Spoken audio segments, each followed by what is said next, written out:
Hello, everybody, and welcome to Floor Planner, your introduction and demo for 2024. My name is Bob. As I always say, I'm here for customer success. I'm here for you all to support you all as you learn Floor Planner and start developing your techniques. Today's date is February 8th, 2024. I like to date these recordings for these webinars primarily because Floorplanner is not a stagnant program. It keeps evolving. The team over in the Netherlands, awesome programmers, they take full advantage of new tech as it comes available and implement it straight away inside your platform. It's always nice to know where this recording is actually dated in the process of our evolution. Any such. So again, welcome. We're going to do a little PowerPoint presentation first, actually a lot of PowerPoint presentation, because we want to cover the basics about Floor Planner as an introduction, and then get into the demonstration part, which is obviously much more fun. So hold on tight. Let's get some of the PowerPoint out of the way and get straight away inside the actual Floor Planner platform.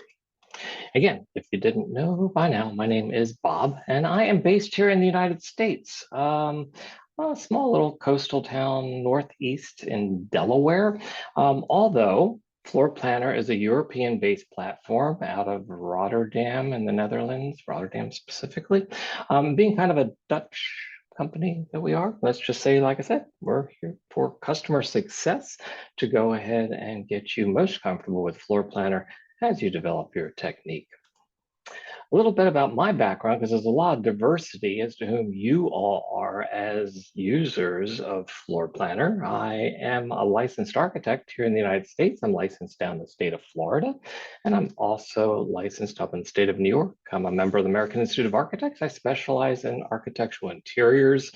I've been a guest speaker for Autodesk University and mainly teaching about how to utilize technology such as Floorplanner to communicate our creative design intent ideas to others using tech with a baseline of storytelling. How do we actually talk to each other? How do we communicate?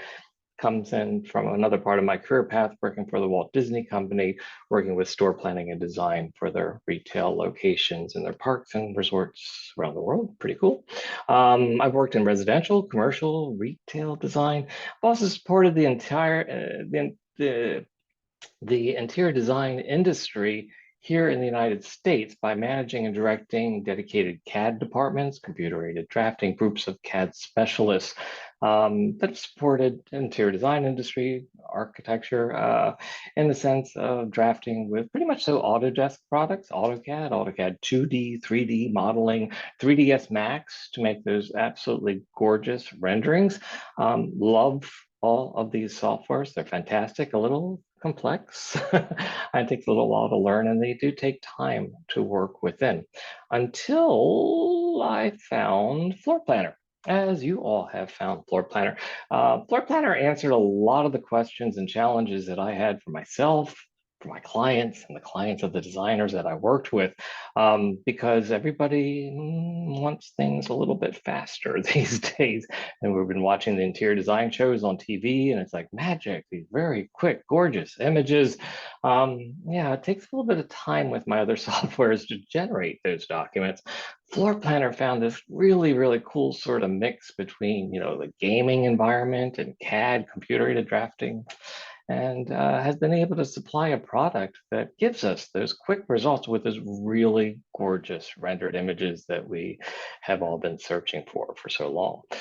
Again, I got so excited by it, as you all, as many of the top 100 retailers here in the United States. Yeah, we're all just kind of jumping on board and being part of the Floor Planner community for sure. So we're all in very good company.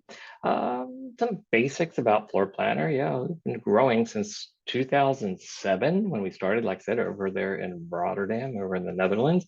We now have over 30 million registered users of Floor Planner around the world. pretty awesome. When Floor Planner started, pretty much so we supported the real estate professionals over in the Netherlands and surrounding countries there because, communicating space to others for sure and personalizing that. And then we expanded. Interior designers took note and realized this is this is a really great product, helps as a nice tool. Architects, builders, developers, anybody that's communicating anything about space and doing your two-dimensional layouts and really one of those gorgeous presentations for clients' presentations, etc. The diversity inside Floor Planner is broad. We'll try to touch on as many things as we can as an introduction today, but you're always building a 3D model inside Floor Planner. You're going to be generating your two-dimensional documents, your furniture floor plans, etc. And then of the 3D models, striking camera views to make these really, really beautiful renderings quickly and changing them and modifying them and doing them again. And, really, really awesome presentation materials. But it goes beyond that inside Floor Planner. You also have the ability to generate 3D tours, which are hyperlinks that are able to share access to the actual 3D model in the cloud in a real-time render environment that your client can move around. They can also see the camera views that you've created. They can hit a play button and actually go into a video walkthrough of that property. These links also open up in virtual reality goggles, so you can go ahead and actually have that full immersion experience in Meta 2, Meta 3 goggles, et cetera, out there. We also have an app out there now for as-built measuring to go ahead and just, if you have Apple devices, you can just take your iPhone, point it around the room, captures the room with a scanning device that's actually inside your phones or in your iPads, and it creates a floor planner model instantaneously. Really, really cool. So there's also Styleboards, mood board presentations that as interior designers we're all familiar with, obviously. And inside Floor Planner, they're beautiful and they have intelligence with them, so they can actually be reused and populating empty rooms with a mood board that you maybe did for someone else. Really, really cool. So again, diversity inside Floor Planner, extremely broad. We're going to try to keep this down to an intro level for you today. Basics about Floor Planner. Floor Planner is a web-based program, and you don't have to download anything, even better. Obviously, working with other softwares myself, it's always been a complication of, do I have enough RAM? Do I have enough memory? Can I run it? It doesn't matter if it's an Apple device. It doesn't matter if it's a Windows-driven device. It doesn't matter if it's a Mac or if it's a PC or a laptop or an iPad or a tablet. Yes, as long as you have an internet connection. So we are dependent because we are on a web-based, cloud-based platform. It is dependent on your internet connection. So make sure you have a very good internet connection. And our internet connections are driven by our browsers. So make sure you have a strong browser for the area that you're in. Myself, I'm in the Northeast of the United States. I choose to use Google Chrome. It's worked well for me. You determined yourself around the world as to what works best for you all, but you really do need to make sure you maintain that good internet connection. Floor Planner does have an auto save feature inside of itself, so it's actually refreshing and resaving itself every 3 seconds. Very important, just in case you lose your power or internet connection. Of course, you would have lost your work if it wasn't saved. So your autosave is a really, really cool feature out there. Being cloud-based that we are and web-based, meaning that you can open up Floor Planner on multiple devices. We could go ahead, like today, I'm doing my demonstration with a Windows-based PC, mouse and keyboard. I could just log into Floor Planner, go ahead and work on my project, save it into the cloud, and then go meet with my client, either on selling room floor or going out into to their home, to their sites. But I don't want to drag my computer with me. So maybe I'm now going to go from a Windows-based PC that I was working on and take my iPad. Much more convenient, take my Apple iPad and go ahead and go out to my locations or meet with my client on a showroom floor. And I can open up Floor Planner there, my same account. My project will be there. My exports, my images that I've created for presentation are all accessible to me. I could be on site at a client's actual home, take actual as-built measurements, update my model save it to the cloud, say goodbye to my client, come back to my home-based office, and open up back on my PC and continue working on my project. Really beautiful, again, that you can hop between devices.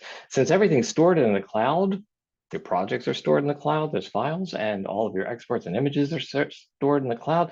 They're accessible on a device that you happen to be working on. You do have the options to go ahead and download those images to the device that you're working on if you're trying to get a copy of it out of the cloud. So that's not a problem either.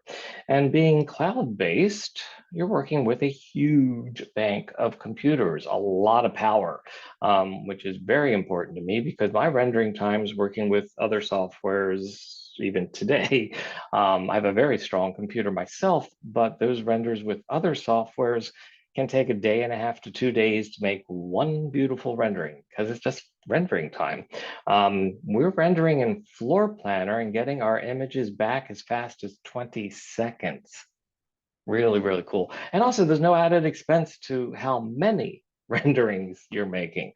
So you make it and you're like, all right, I want to tweak it a little or make some changes in my design. Not a problem. Go out there and re-render it again and it comes back so quick. There's no reason to not continue making multiple renderings until you get it just so. Also being cloud-based, like I said, everything's available too because it's all stored out in the cloud, backed up in the cloud, safe in the cloud. And you still have those options, like I said, to go ahead and download copies of these images and images that you create to the device that you're working on. Now, I choose to use mouse and keyboard. It's kind of the architect in me, a little bit down to the minutia on design work. Yet, we'll see when we do our demonstration that actually you can go into the 3D views, which are always building in 3D in Floorplanner, and you can make changes and modifications to select objects and move them while you're in 3D. They even have 3D handles on them to make them even more convenient. You can rotate, you can move them orthogonally, you can lift them up in the air. Really, really cool that you can make the design decisions where you're seeing the design in 3D. These handles come in really handy that if you're working on a tablet or an iPad with your finger or a stylus or an Apple Pencil, really, really awesome. So I prefer mouse and keyboard myself, but there's all kinds of options for you as you're making your presentations. How do you get started? Well, there's a lot of diversity as to who you all are. We have 6 different subscription levels out there. So if you're started and you just wanted to learn about us, there's a free account out there. You came on in, it was an email and a password. You were off and running. Building projects straight away. If you happen to be a basic or plus account, or basic for sure, you don't have any what are called credits. Credits are the monetary system inside Floorplanner. If you are a plus account up through enterprise account, there's 5 other subscription levels. You are being issued credits on a monthly or an annual account if you have an annual account. Credits primarily are utilized to upgrade project levels. We're all building projects, you know, start with a project, but what level is it? And the differences in levels, for the most part, is the final resolution pixel count of the images that you're creating. And why do you need certain levels? Is it something you're just working on yourself for your own design and consideration? Is it something you're actually presenting to your client? Do you need it for, you're going to be zooming in on details and making a beautiful presentation on like a 70-inch monitor? Do you need to do publication materials? So pixel count, resolution of the final images, they're all equally photorealistic images. It's just the detail of the pixel count.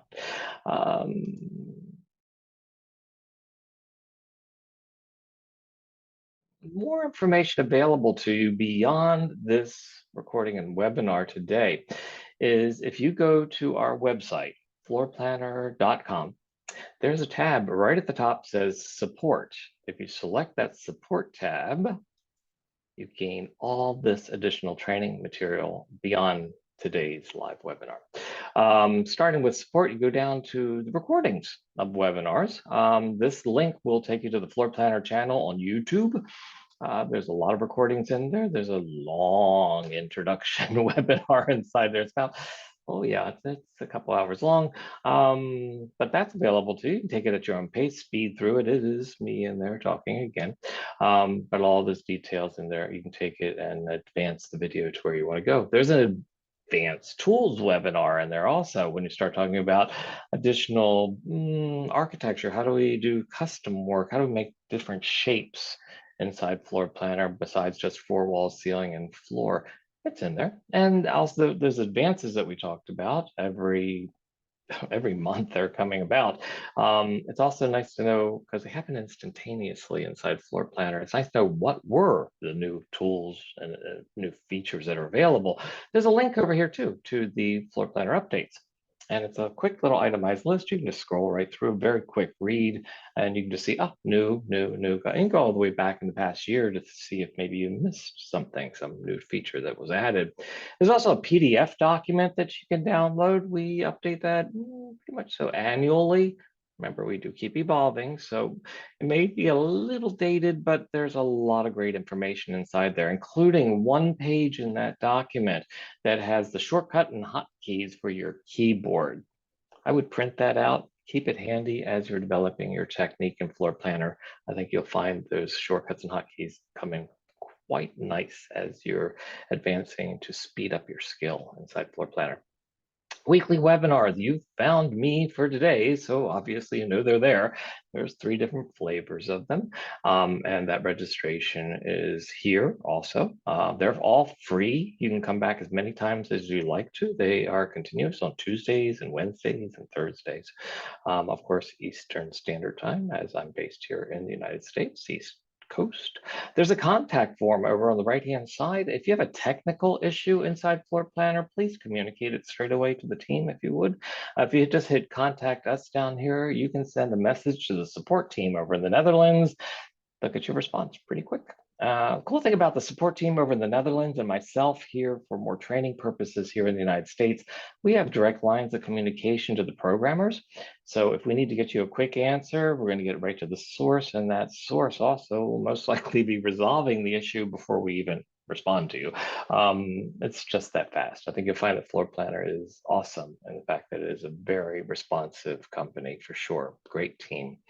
There's also a brand new feature down here at the very bottom, FAQ, frequently asked questions. There's a tab down there. We challenged ourselves internally for hundreds and thousands of questions, and yeah, we answered them. So they're in there. Plus a little bit of sort of artificial intelligence in there that this is growing and expanding.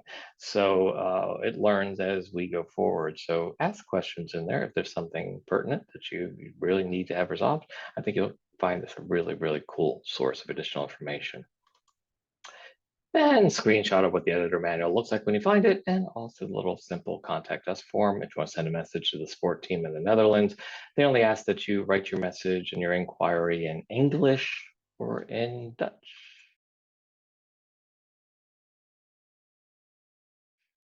Screenshot of my desktop, which should not look unfamiliar to you, should look like your desktops. I am an enterprise account myself, but we have this dashboard tab in the upper left-hand corner. When you select that dashboard icon, it will open up a profile tab that'll tell you all about you and your account, or if you happen to have an enterprise account or business account, this is you as a sub-user of your company's account. Also, when the dashboard tab is selected, it gives you this right-hand sidebar with additional training materials that the registration, as you found me, the registration for the 3 different webinars, radio buttons up there. Pick the webinar that you like, just go ahead and register for it. These are all Zoom webinars. And there's also the same link to those new features. The newest feature will be listed up at the top, and you hit the more button, it'll take you to others. There's some cool examples out there through Instagram. If you hit the link in there, you can see 30 million users out there. It's nice to see what others are doing as their images that they're creating inside Floor Planner. Certainly they're inspirational. That I'm very inspired to see what you all are doing and how you utilize the platform. Lower right-hand corner, more on button will actually take you to those recordings. Same link to the Floor Planner channel on YouTube if you want to just check out the recorded videos, which we are updating this year. Lower right-hand corner, that one detailed featured video. Typically, fairly much so monthly, we will talk about just a quick little video to talk about the advances that occurred in the previous month. So they may be listed up here at the top, but we'll make a dedicated video to actually show you how to utilize the new features. When the dashboard tab is selected, you're going to have your projects shown in here, your exports, your two-dimensional plans, your PDFs, your JPEG floor plans, and your camera view renderings. Your style boards that you create, your mood boards are also in here, and also your formal location to log out of the platform, the upper right-hand corner. The three different flavors of webinars, as I noted, and where to find them. Obviously, you did find me for the intro today, so that's pretty well clear to you all. Subscriptions, there are 6 different levels of subscription inside Floorplanner. There's Basic, Plus, and Pro for a single one person to an account. Basic is free, yay. Projects are free, there's no credit usage, there's no credit issuance, but it's limited. Obviously. And then the Plus, you start getting some credits. There's some additional features you tack on. Pro accounts, many more features and additional credits. These are all single one-person users to an account. Pro accounts, absolutely. If you're utilizing Floorplanner for professional purposes, please look at the Pro account. Custom branding, templates, title blocks. Yeah, there's a lot to be addressed in there for the sake of your business. If you are a group, multiple users on the same one Floorplanner account, Teams account, business account, enterprise accounts. Teams accounts go up to 10 users on the account. Business accounts go up to 100 users on the account. Enterprise accounts are unlimited users on the accounts. Business enterprise accounts, obviously many more features and tools, major issuance of credits for the purposes that we talked about earlier, and then some more. A unique feature of business and enterprise accounts, and I know we have some enterprise accounts online with us right now today, is that they are more corporate accounts. And I always get this question from others. They say, hey, we have over 280,000 three-dimensional objects inside Floorplanner. Furniture, yes, furniture in there for sure. And then there's accessories, there's lamps, there's lighting fixtures, there's architectural elements, there are unicorns, puppy dogs, dinosaurs, T-Rexes. Yeah, they're actually in there. And it's like, okay, well, that was great. And I could resize those items to make them more specific as what I need them to be. But I have a specific something that I want to put inside Floorplanner. How do I do that? How do I get a 3D model inside Floorplanner? It's like, I like to say yes all the time. So we'll say yes, you can, but it's restricted to just the business and enterprise accounts currently. Only business and enterprise accounts can contract with Floorplanner to either have Floorplanner optimize a model that was built by a third party or by someone else like Interior, Cilindro. So it can be optimized and hosted inside the platform. Or Floorplanner is an incredible team of modelers themselves. So we certainly do build our own 3D models and we can build them for you. And we can then host them inside Floorplanner. So it is possible to be done, and it's done by many. Many of our retailers and now many vendors and manufacturers are coming on board with Floorplanner. Our family keeps growing very, very quickly. The cool thing about the business and enterprise accounts out there, many of these retailers are sharing their model pieces with rest of the Floorplanner community. So you're not only having the library of categories inside Floorplanner of 3D model pieces, you're gaining consistently the brands are coming on board also. So really wonderful that they're being shared. It is a marketing endeavor for them for sure, because there's a little view store button that comes up when you open up those objects, and it will take you to their website so you can get the specifications of that object or that product. And also certainly e-commerce, how would you purchase it? So it works really cool. That works certainly well for us as the Floorplanner community, all of us. And then it's really awesome as a marketing endeavor for the others. If you are and happen to be an enterprise account currently, and you are one of these retailers, you may have a little bit of a different story because your access to them may be limited. Your company may determine that they want you to see only your own products, not your competitors. So if you see a limit to something a little bit different than what I'm showcasing today, you'll now understand that that was a decision by your company to make sure you're seeing your products, which is a great thing.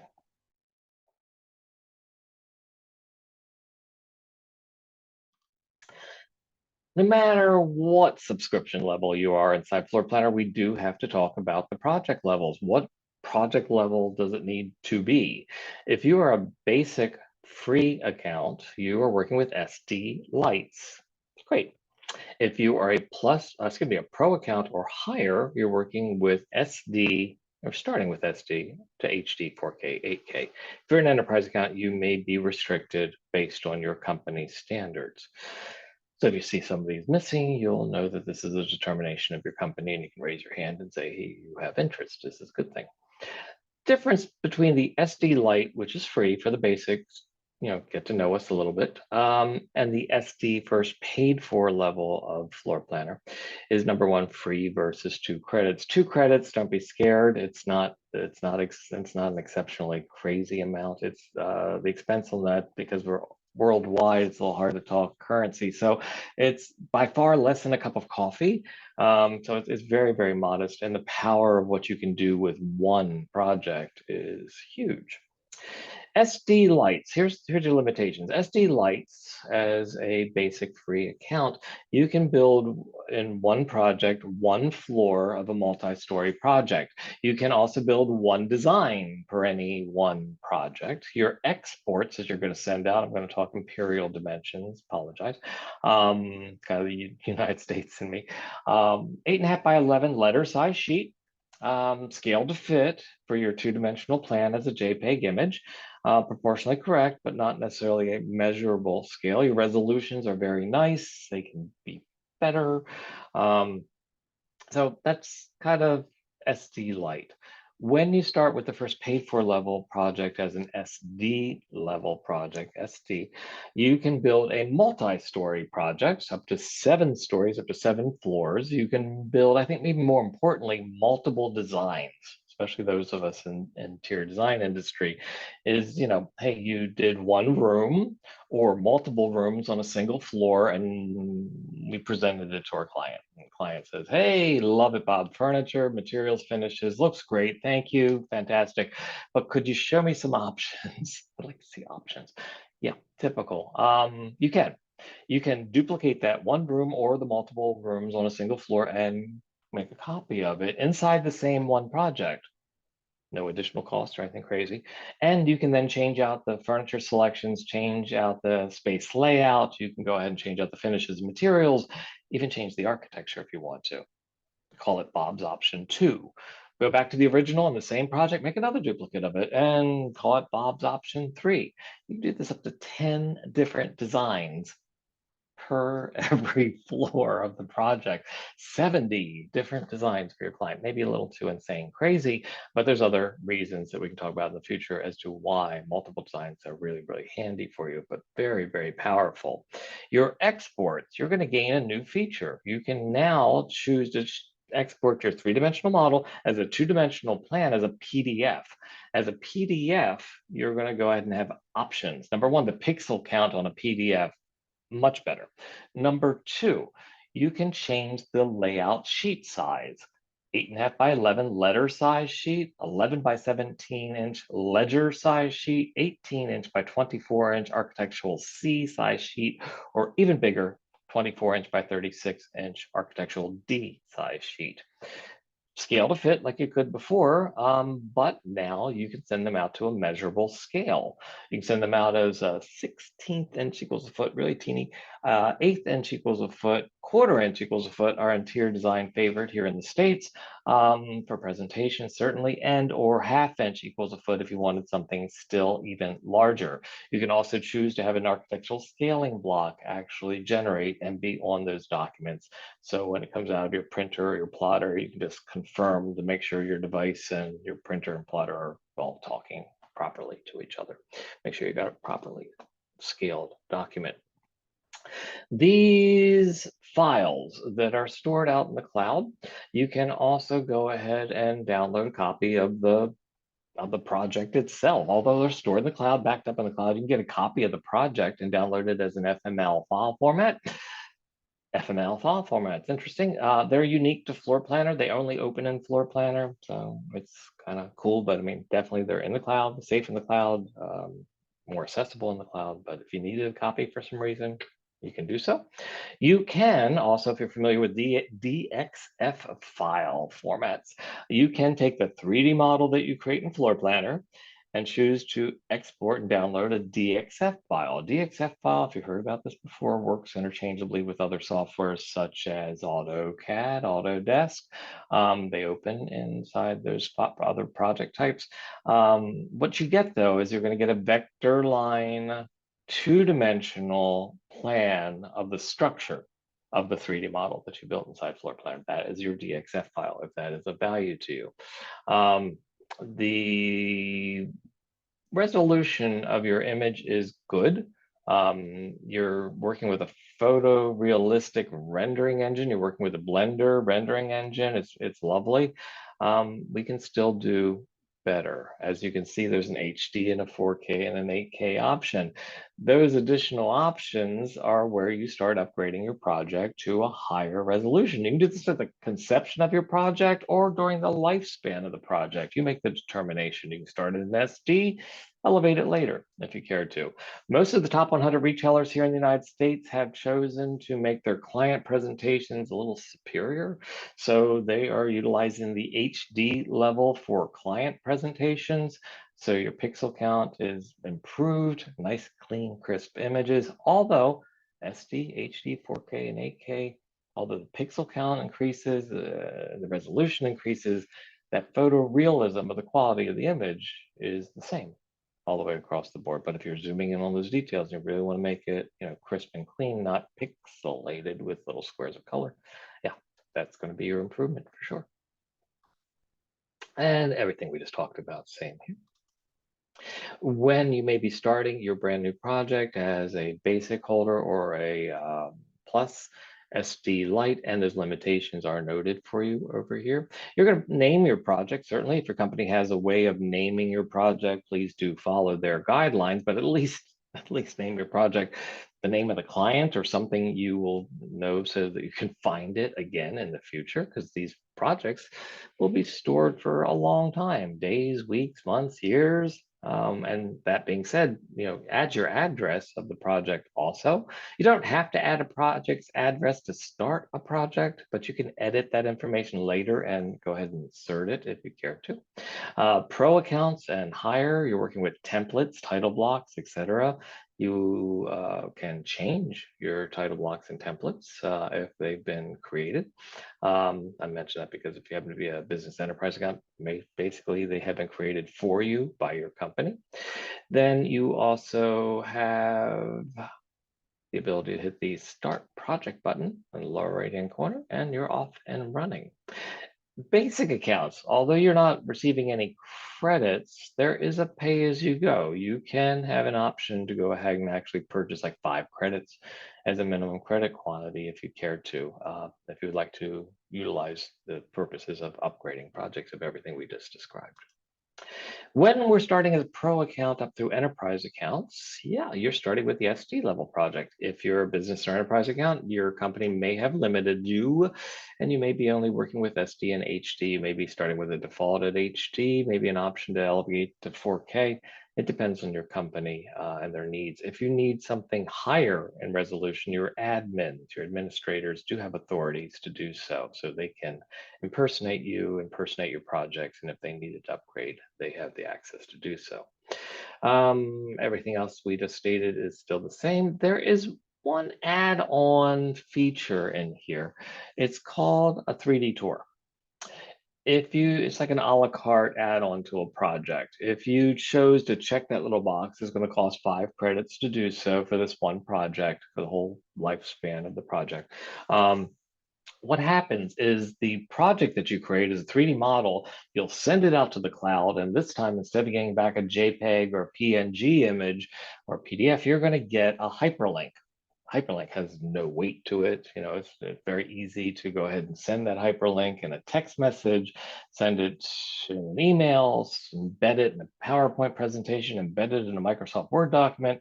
You're sharing a link for someone else to view your 3D model. That link can really easily be opened up on, I like opening it on my phone because it really looks great on your phone. So as they're connected to the internet, your intended viewer or your client can go ahead and actually go into your model in the cloud, in a 3D environment, and a real-time rendered environment. It's not a cartoon, it's like a gaming environment. They're actually in your model. They can't change anything, but they can look around. They can move around, they can look up, down, go into other rooms. Phenomenal. Of course, you're allowing them to do that without your direction, and being an architect myself, I have a little bit more control issues about showing the property the way I'd like you to see it. So the camera views that you created that showed the property the best you could will also transfer with that in a pull down menu. So your client can actually go to the specific camera views as you dedicated and wanted to showcase the property. Plus there's a play button so they can sit back and watch a video 3D tour through your property as directed by you, based on the camera views you created and the order that you place those camera views, how you wanted to tell your story. Maybe you started with the foyer, foyer to the living room to the dining room to the bedroom, however.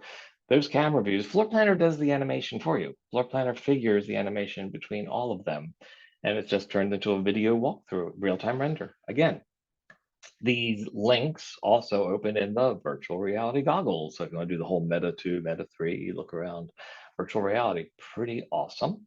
Unlimited number of stories that you can tell. So for that same 5 credits, for the same one project, say, hey, I want to change my story, then change your camera views, change the order that you place them, and send it out for another hyperlink. And get another hyperlink that you can share. Really, really awesome feature for sure. So enjoy that if you want some time to give that a little experiment for 3D tours. And always know that you can edit an existing project. So if we've already built a project like this one down here in the background, this little ghosted area, just click on the project and you'll get the left-hand sidebar. No, don't open the project, just click on it from your project's left-hand sidebar where it says edit and upgrade. If you select the edit and upgrade tab, you'll get what looks like start new project, but this is the editing of an existing project where you could upgrade the project level to a higher level for the purposes we talked about. And maybe then you wanted to add a 3D tour, you could do that later. Maybe you misspelled the client's name. Oops, and you want to change it and correct it, or add the address for that location later, or hop between different templates. Then just hit the update project. Remember, you're always working in the cloud, so very important that you communicate this information back out to the cloud for sure. Quality of the images, just can't beat them. These are gorgeous. I know what it takes to build these in 3ds Max. And the ease that you have inside Floorplanner, this is not crazy. We are not a complicated platform, but the results that you get, absolutely awesome.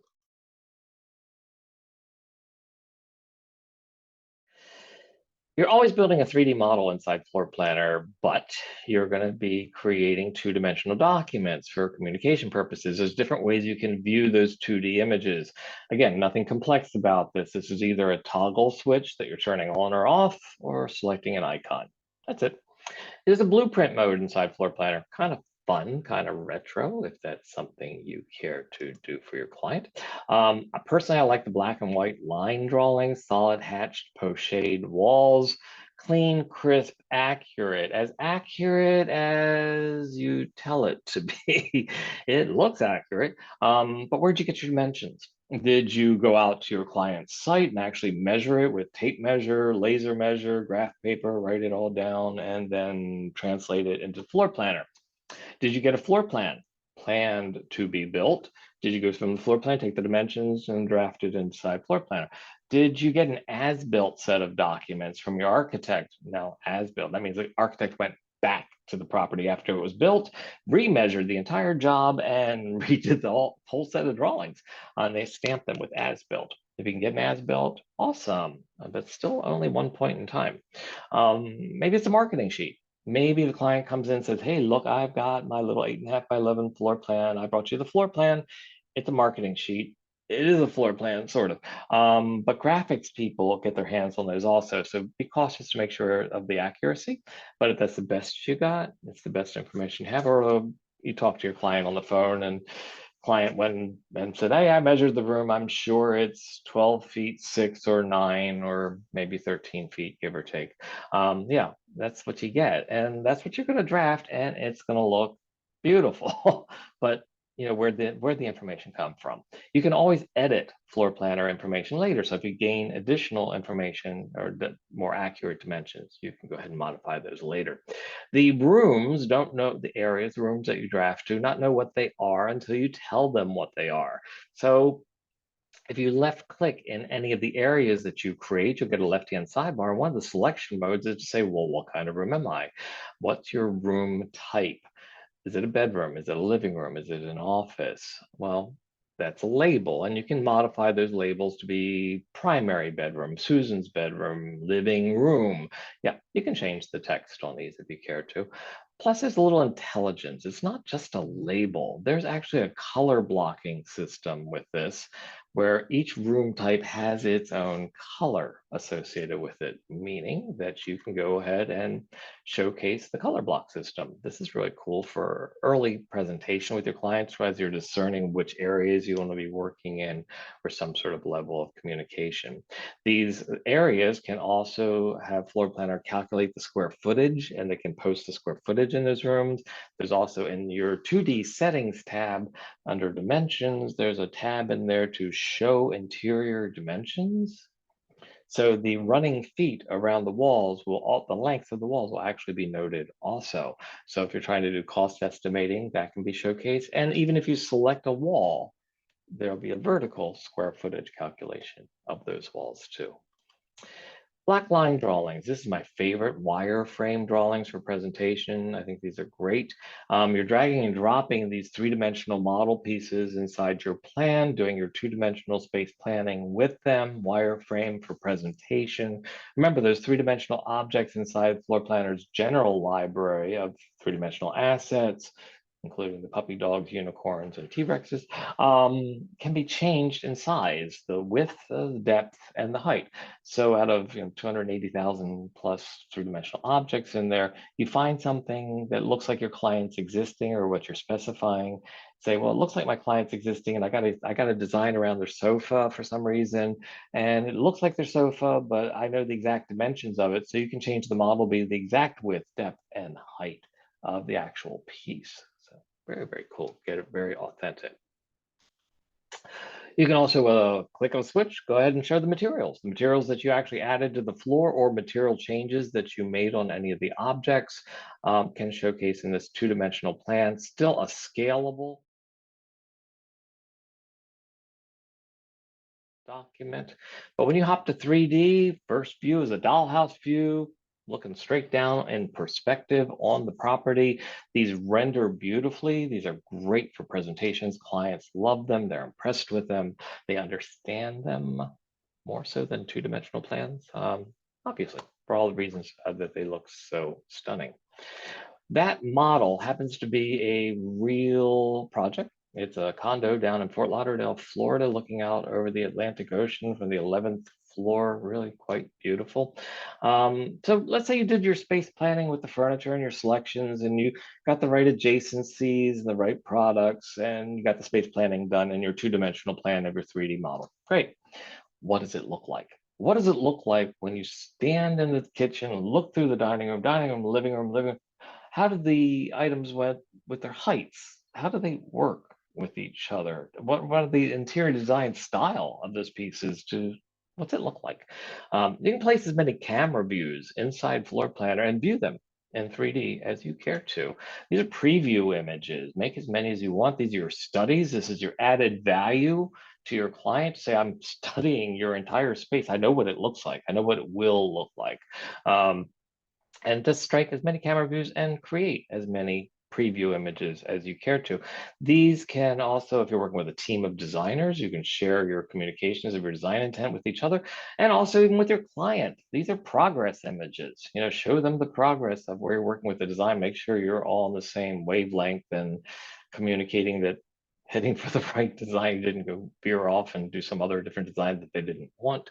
Preview images, absolutely awesome. When you actually render those images, the photorealism starts kicking in, mirrors start reflecting, glass reflects, lights and lamps inside the room all have on-off switches independently of each other. And they all have dimmer switches on them. So if you're trying to set the feeling for the room, you can also play with the sun, natural sunlight, get the sun low in the sky and let it roll through your window to go ahead and make really gorgeous dynamic shadows inside the room. The mix of sunshine and artificial light for the rendering, absolutely stunning.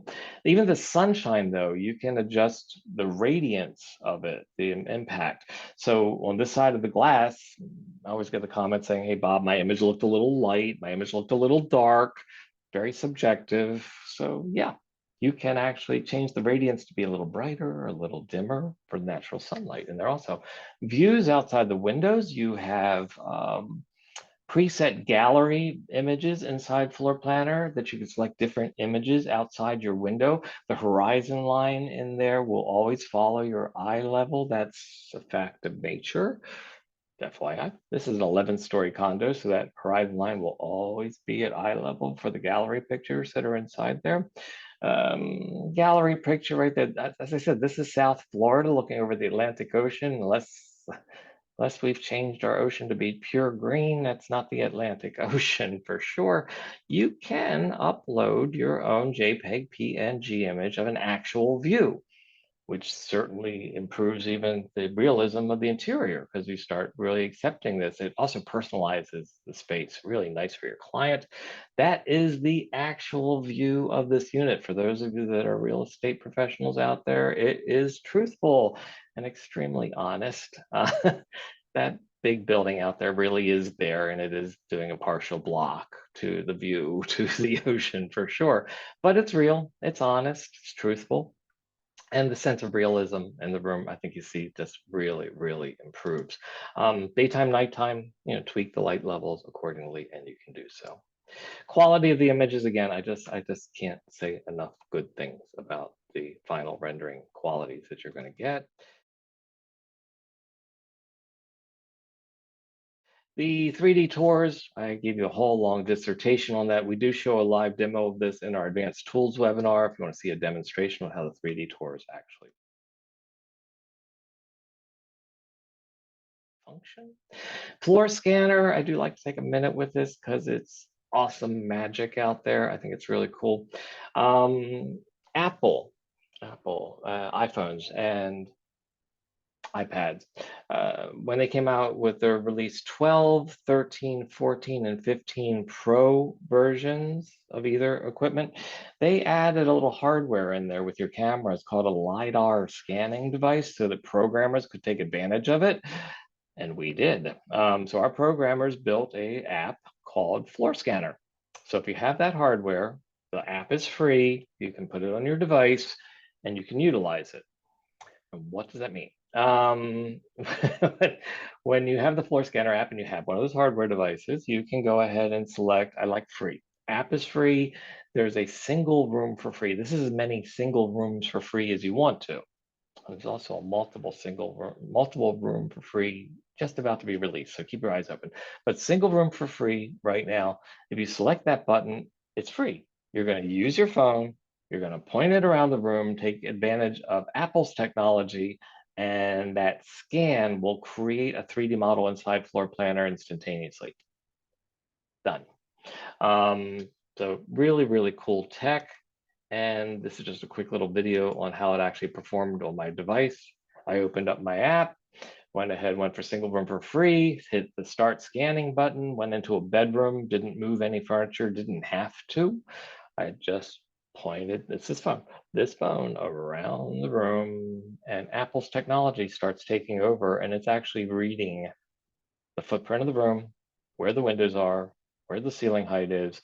It's making estimates and guesstimates about the furniture, not specific furniture, like the exact item, but definitely types of products and dimensions. And then crazy architect of me, I went around and did a little bit more. You can see the 3D model being built at the exact same time. It was on my phone. And at some point you say, stop scanning. And then you can twirl around on the model that you've actually put in there and say, let me take a look, see if I captured everything. If you did, you're like, okay, great, let's hit the looks great button. If you didn't, you can rescan. Mine was looks great. And here's where the magic happened. This is real time. I didn't edit this video. This is real. It opened up my floor planner account on my phone. There's the model. It's done, finished, done. Twirl around on my phone, take a look at it, go to 3D, twirl around, take a look at it. It's all looking good. Are we happy with it? Done, finished. The project's waiting for me. I could open up my floor planner account on my device or my computer. That project's there waiting for me. But while I'm still on my phone, how cool is it? It's a bedroom. Yeah, well, we could change the room type to something else. Remember, we talked about room types. I can take it from a bedroom that it knows it's a bedroom and say, well, maybe my client wants to make it into a home office. Pick a home office type. And then if I've made some preset collections of furniture for home offices, I pick one of those and say, populate this room, hit the magic layout button, that orange button on there, and it will change it from a bedroom to a home office, populate it based on the furniture that I created, based on algorithms, not a crazy AI sort of thing, but algorithms, proper placements of furnishings. That's done. I could turn off my phone at any time, go over to my PC and just go ahead and open it up. I think more importantly with this exercise is that it captured the room, the walls, the doors, the windows. Furniture, this is great. I mean, trust me, this is wonderful. This works with style boards and mood boards and these collections for high-speed population of a room. That's wonderful. But the dimensions of the room, the as-built that we actually captured, really, really valuable. I went back and remeasured that room to check the accuracy of this exercise. It was within a half an inch, which was perfectly acceptable for me. But you could also modify, inside Floor Planner and make it exact if you care to. I've done this recently in the past week to test again with another project, and it came out perfectly. There was no discrepancy at all. So really, really cool tech. If you happen to have the Apple technology or hardware currently, that's great. We are working to develop Floorscanner to work with other devices that are non-LiDAR devices. So keep your eyes open for that information as we go forward.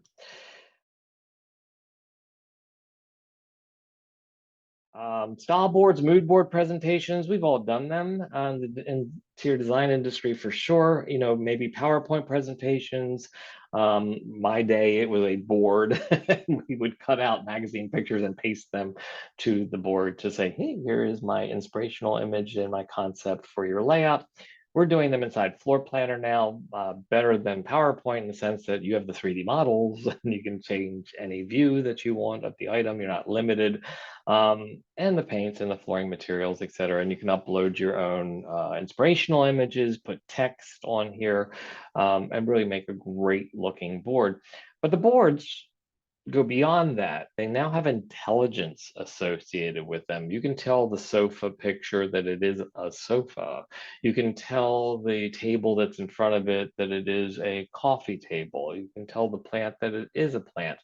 With that intelligence identified, you can reuse one of these boards for another client.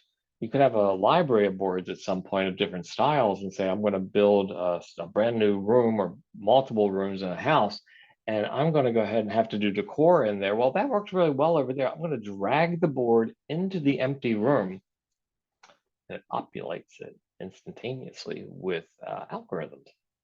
Logical placement of the furnishings. Of course, from there you can delete, add from other collections. You can go ahead and move the items around and do your final actual polish on its design. But style boards, very, very, very valuable. Shortcut hotkeys, that keyboard sheet that I mentioned in the editor manual, please do download that PDF document because I think you'll see it's not very long, but I mean, it's really powerful tools that are actually on your keyboard. Nice to keep them as reference. If you have enough time at the very end, stick it out with me to the very end. I will share a little advanced feature because I think this is valuable to know, is that we can actually upload your own JPEG PNG images of a wall material inside Floorplanner custom. There's a lot of materials inside Floorplanner already in our library. That's great, but fashion keeps changing so fast. Wallpapers discontinue, brand new ones come on board. So you have the ability that if you have a JPEG or PNG image of a wallpaper, a mural, a client's piece of artwork that you have to design around, or an artwork from your showroom floor that's not in the collection, or a photograph of anything, moldings, trimmed, things that would go into a wall surface. Yeah, you can upload your own custom JPEG PNG image, resize it, duplicate it, and apply it to a vertical surface, wall surface. Really, really great additional design feature. Okay, let's get inside Floorplanner. Much more interesting. Yay, live demo part, finally. So actually, you're looking at my enterprise account currently. Like I said, shouldn't look that different than yours. Upper left-hand corner starts with the dashboard tab up there, and this is all about me, and this is all about over here for this training materials we talked about, and the stored projects, exports, and style boards, and my formal location to log out of my platform. If you go down to the projects tab over here on the left, it'll show all your projects that you have all at one time, not just one row's worth, and style boards as you build your style boards and mood board presentations, and then the exports. Exports are your images that you created, your JPEG, PNG renderings of your camera views, your two-dimensional floor plans, or your PDF versions of those two-dimensional furniture floor plans, your 3D tours, your animations. This is where they're all stored for your entire collection of everything you've ever built. So let's go up to projects. Let's build something from scratch. So if we go to projects and we just go over to say create a project, that's the first button we click, hit create project, goes out into the cloud. I've got some options out there. Let's see if I can make this look more like yours. I'm going to make it so it's no template right now. SD level, like I said, the lowest level of quality for creating a project, which we could always upgrade later. We'll keep it at SD for right now. And we're going to name the project. We'll go that far. I'll call it Robert for today. And I'm not going to put an address in there. We'll just say it's an SD level project, name Robert, no template, and say start project. If you are a business or enterprise account, please let this stay the default template, whatever one that your company's already discerned for you. For example, for today, I'm just doing none. So hit start project. It's going to take 2 credits to build an SD level project, goes out into the cloud. And typically, unless your business or enterprise account told your system not to do this, there's a few different options at the beginning. These are shortcuts.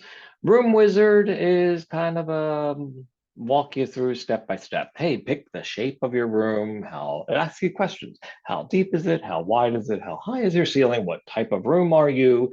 And if you had pre-made collections like we did with style boards, you could discern which collection and the room is built. Uploading a two-dimensional floor plan is a shortcut also that if you wanted to bypass a couple steps, you could take a plan from your architect or builder, a JPEG, PNG, or PDF document, or you go to a client's, maybe they're building down the street from you and there's a website for that development. Go to that website and go ahead and download a JPEG, PNG, or PDF of the floor plan. Could be a real estate agent's website. Maybe they can get a floor plan from there. The marketing sheet we talked about, maybe you have a flatbed scanner like a copy machine. You could scan it and send yourself a digital image, because you can insert it inside Floorplanner, scale it to real world scale, and go ahead and put your furniture plan right on top of it very fast, or even trace where the walls are if you want to build the 3D model. These are shortcuts. The other option is the empty plan. There's nothing you can't do in an empty plan that you could do in these other two, so I like to start with empty plan. Empty plan. Ta-da! Here we go. This is it. This is the whole platform. You can only open one project at a time. So if you forget which project you opened, it's listed right up here at the top Robert, that's what we called it. Graph paper and grid paper here in the background, 1 foot squares, 12 inches by 12 inches. This is your blank canvas. This is where you're going to be building your 3D model and viewing it in 3D and viewing it in 2D. Upper right-hand corner, you're going to hop between 2D and 3D all the time. Just hop back and forth, no big deal. As I mentioned, for your two-dimensional image, we showed it earlier, that black and white cookie up there will give you the black and white wireframe drawing, that nice 2D presentation. The full spectrum over there shows all the colors and materials that you've assigned to those products in 2D. And that little blue on blue circle in the center looks like a blue cookie. That is the color blocking system based on the room types that you assign to the rooms. Those are your 3 different options for the 2D image. 2D and 3D also have a settings tab up there.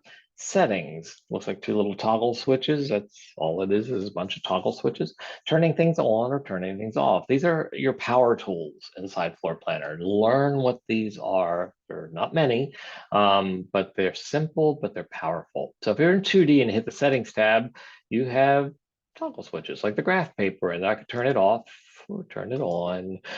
Furniture settings, turn the layer off, turn the layer on. Lighting settings, text settings, dimension settings, debugging settings. Simple, simple. Do play with these, learn what they do, take some time with them, but do me one big favor, put them back the way you found them until you get really comfortable utilizing them. You could be like me, forget that you turned something off and wonder why it doesn't work anymore. Oops, okay. Yeah, but do learn these, very, very important. 3D also has a separate set of settings for it also.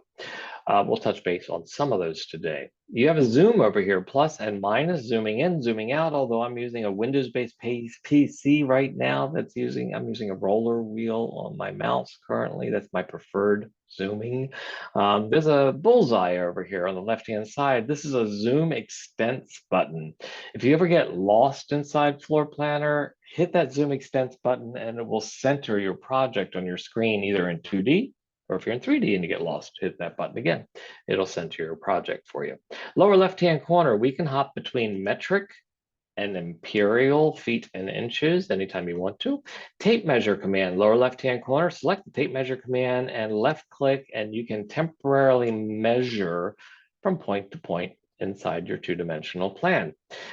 This will not put permanent dimension lines on your plan. This is just a temporary measuring device, comes in quite handy. If you ever want to get out of a command inside Floorplanner, because you're in the middle of one right now, like tape measure, you can hit the back button up there or hit your escape key on your keyboard. Like with other platforms, escape is very friendly. These buttons in the lower left-hand corner, the ones of construction with the hammer and the wrench, that is the structure that you're building. The I for information, that's your text boxes, dimension lines. The furniture piece, yeah, that's furniture. It's the 3-dimensional objects other than your structure, including the accessories, lights, lamps, unicorns, puppy dogs, dinosaurs, T-Rexes. Yeah. These are lock buttons. You can lock or unlock in different combinations. These were put in as safeties as requests of some users that were a little nervous and they were afraid they were going to move the structure by accident or move the furniture by accident. If it gives you a sense of security, go for it, utilize them, but please remember to unlock them if you're trying to make a change. It'll frustrate you to say, why can't I make a change? Because it's locked. I choose not to use these at all because they slow me down, but they're available. If that gives you a little bit of a comfort, that's great.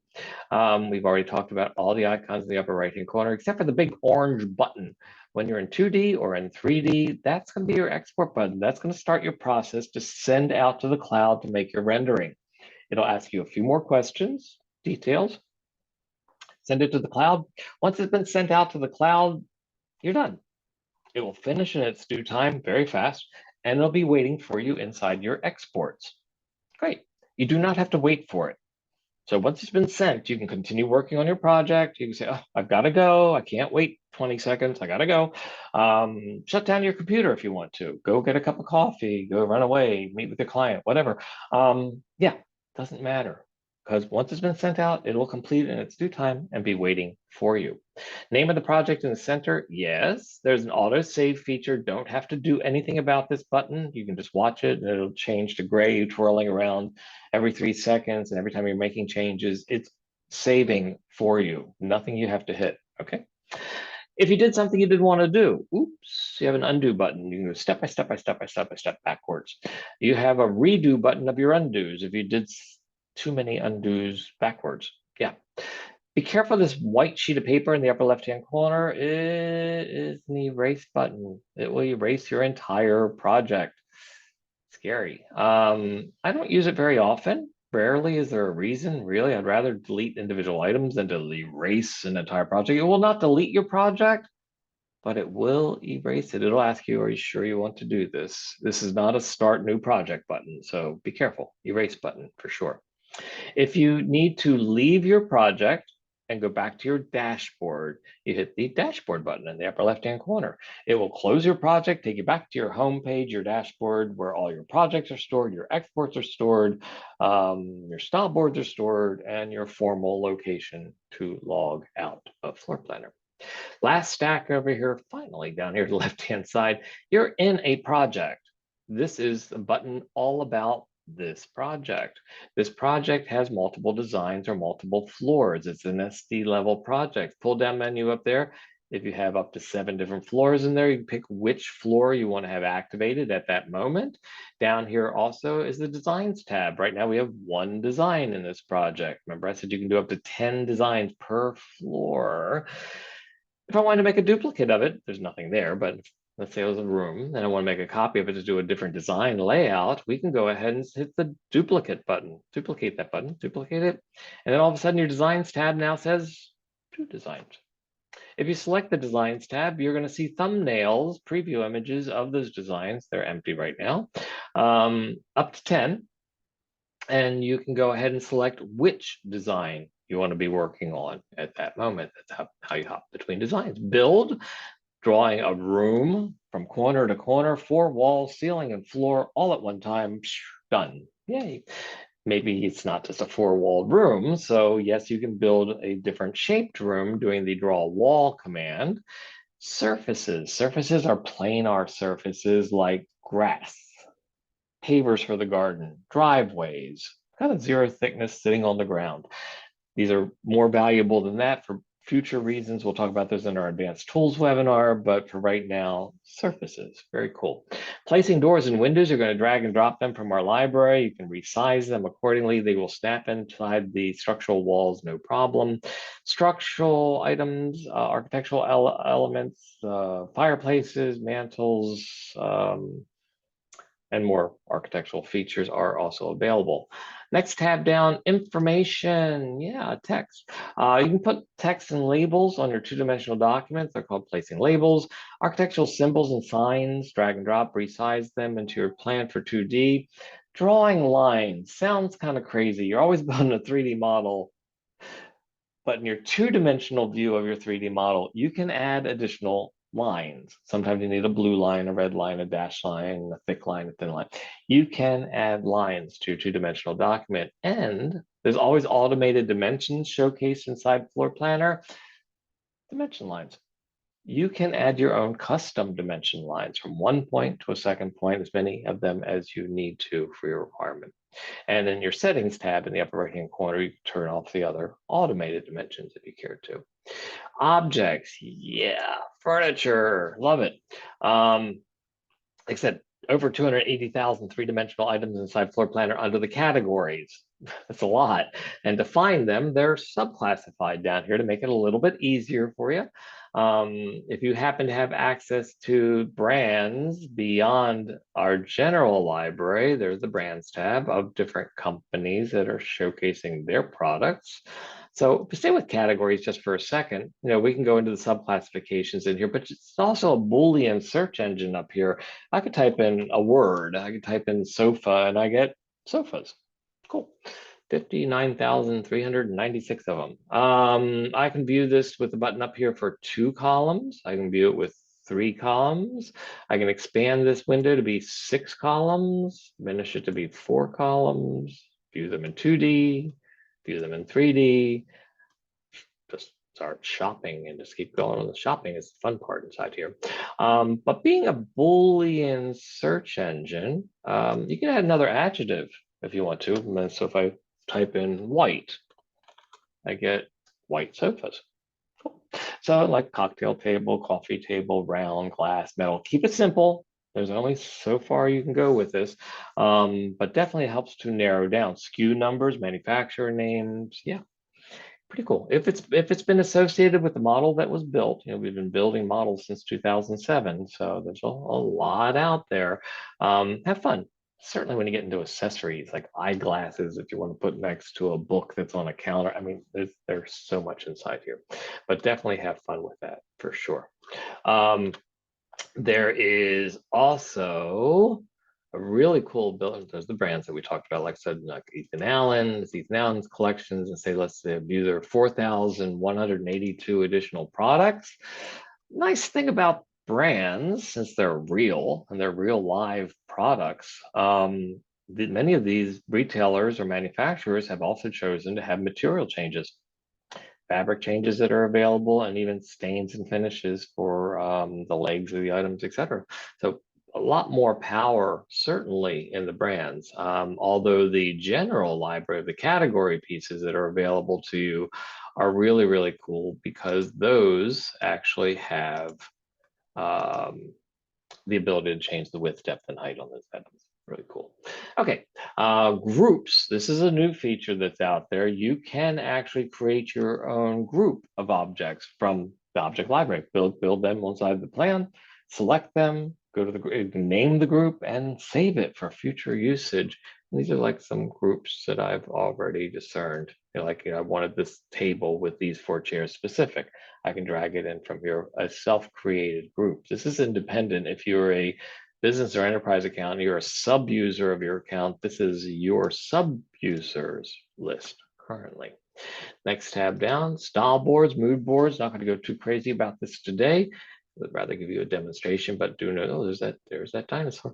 So I enjoy working with it. It's pretty self-explanatory. Finishes, paints, pull down menu up here, Benjamin Moore, Sherwin-Williams, different paint companies that are available to you. You can also, if the paint company you're working with is not listed in here, you can Google search that paint company.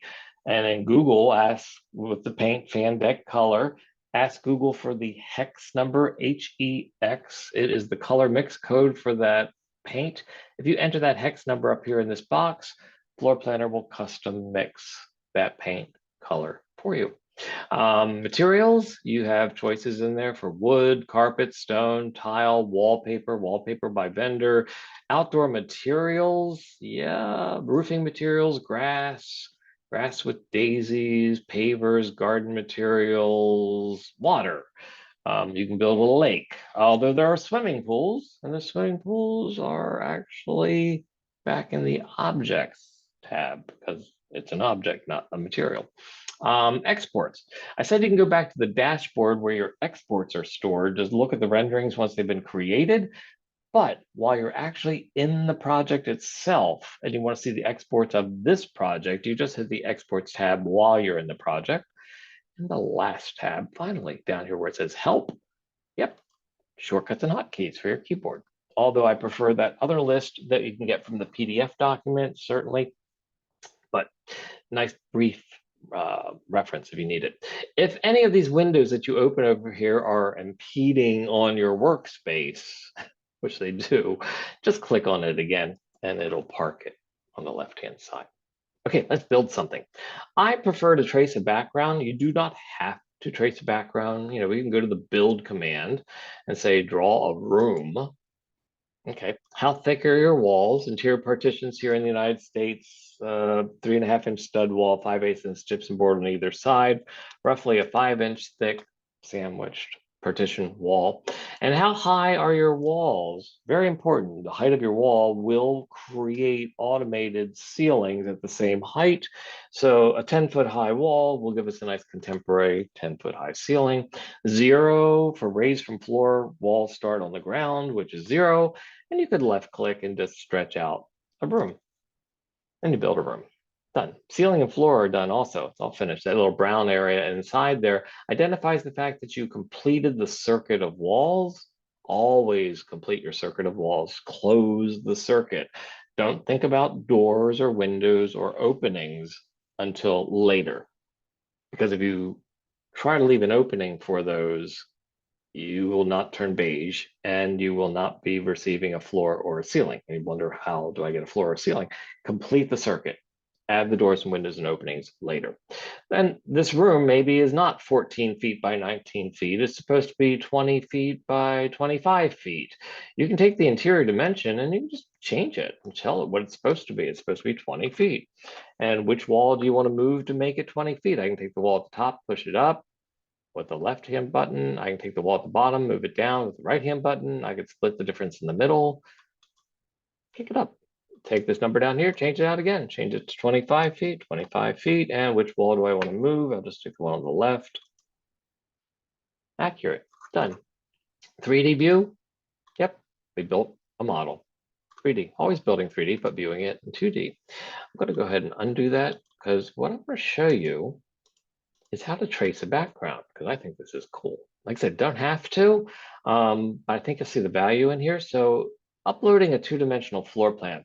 Project I showed you earlier, I actually got the floor plan for that from a real estate agent's website for the building. Put it on my computer, downloaded it from their website, took it as a JPEG image of a floor plan. So we're going to upload a 2D floor plan. Just got to go find it somewhere on my desktop. And there it is, Florida condo plan. Just select the plan, say open it. Little circle goes twirling around and it drops itself inside Floorplanner. Yay. It doesn't know what the scale is yet. Remember, we have to have it as real world scale, 1:1, 1 foot equals 1 foot, 1 meter equals 1 meter. If you count my little blocks, you're going to say, yeah, Bob, that room is not 5 feet wide. So what I need is the exact known dimension from one point to a second point. That's it. If I had a dimension line, it's from one point to a second point, I know the dimension. If I had an architectural scaling block from one point to another, I would know what that dimension is. Great. I don't have a dimension line and I don't have a scaling block. Okay. But this room is telling me that from drywall surface to drywall surface, point to point, it's supposed to be 11 feet. Great, that's it. So if I go over here to the edit, I'm going to edit this image, edit it, and hit the scale background button, scale background. It says, hey, draw on the canvas. It wants the 2 points. So take your cursor and left click with your mouse, 1 point, go across the way to the other drywall edge, right on the other side, second point, 1, 2, and tell it, what is it supposed to be? It's supposed to be 11 feet, 11 feet. Enter. Big jumbo plan. Real world scale. Count the blocks. Yep, we're there. I like to do it a second time, actually. So if you do it again, scale background. As the image gets larger, the little crosshairs get smaller and tighter and more refined. And if you ever miss it, ooh, you can drag it into position also and get it right on the edge and tell it again, 11 feet. It makes it just a little bit more accurate. I think so. And you can even go hit the back button up here and hit the dimension tab down here, the little tape measure. And you can just do a quick little proof of the neighboring rooms, make sure your dimensions are good and you're happy with your background. So yeah, it's real world scale. It's nothing but a giant flat sheet of paper. It's huge. It's real world. But how cool is it that even if I'm not building a 3D model per se, why don't we just go right to the furniture? Go into my objects and let's go ahead and get back to my categories and let's do a search for a sofa.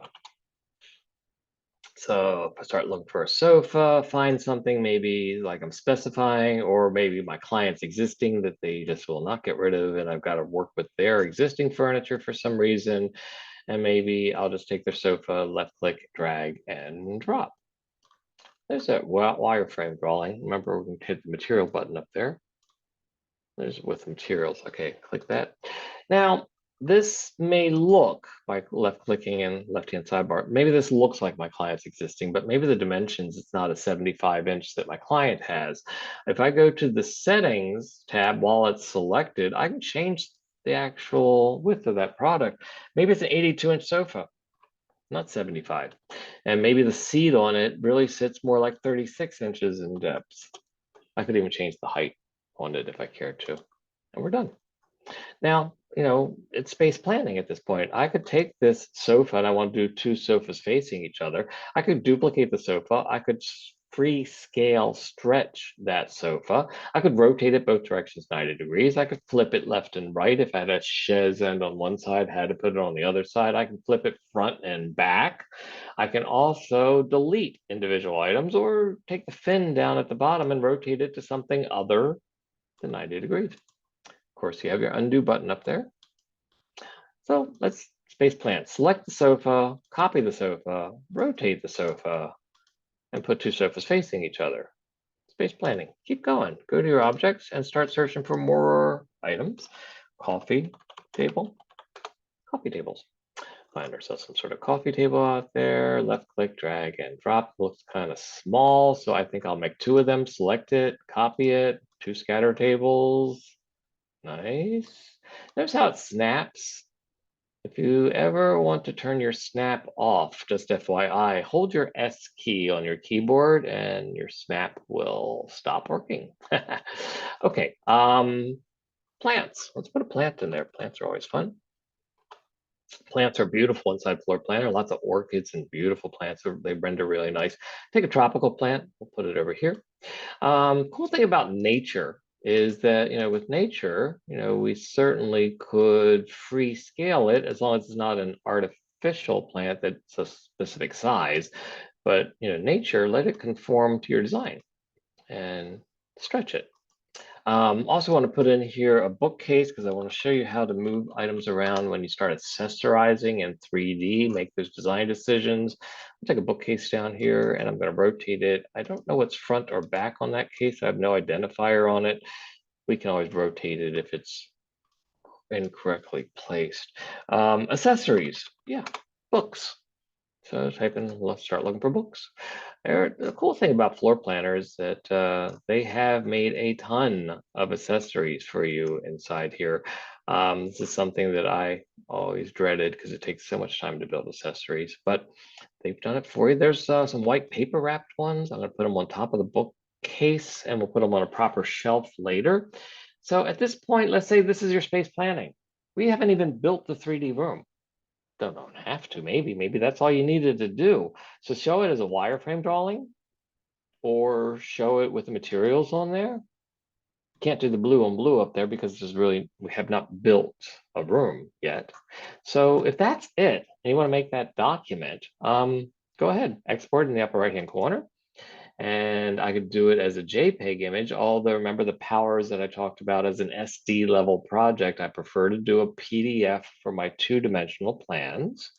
The pixel count, you can see it, it's very nice. Plus, I have those additional options.